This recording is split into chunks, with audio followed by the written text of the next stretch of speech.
来这个世界各国是陆续来开放着外国的游客来入境，但是旅游平安险的海外突发疾病保单，这个保险公司煞来停卖，讲包括旅行社、包括旅客拢扑扑跳。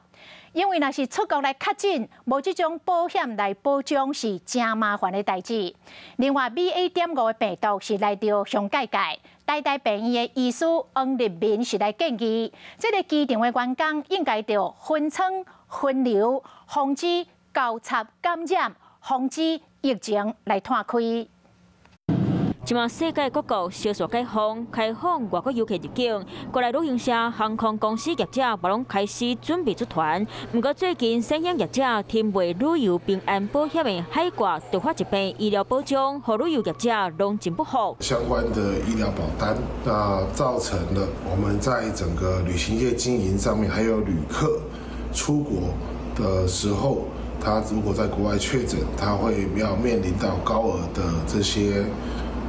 医药费。国内第礼拜入境的人数降临到4万人，不过 BA.5 病毒来甲真凶。胸坎重症医师黄显讲，最近澳洲新增加的病例数降低，不过 BA.5 的住院和死亡率一直也悬，可能是因为欧数真多。BA.5 它的症状99%都是无症状或轻症状，所以没有症状情况之下，大部分人也不会去做快筛，开始做诊断，相对性的新增的病例就减少。有专家提醒，机场防疫想要做好势。要加强机场人员分层分流，特别亲像年初桃园机场烧毁感染的事件，搁一摆出现。一些公众的区域的工作，这些能够分仓分流的话呢，对于减少互相暴露会有帮助了。比如说，让他的清洁工作人员分成2个区域工作啊，比如说一个是不同航厦，然后这2组人互相不接触，那这个本身对于感染的控制会有帮助。医师可以有什么防BA.5，除了将预防社做好做满，做好个人的防护。若是想要出国做工课，或者是旅游的地点是 BA.5 流行所在，建议暂时先莫过去，可袂扣到着。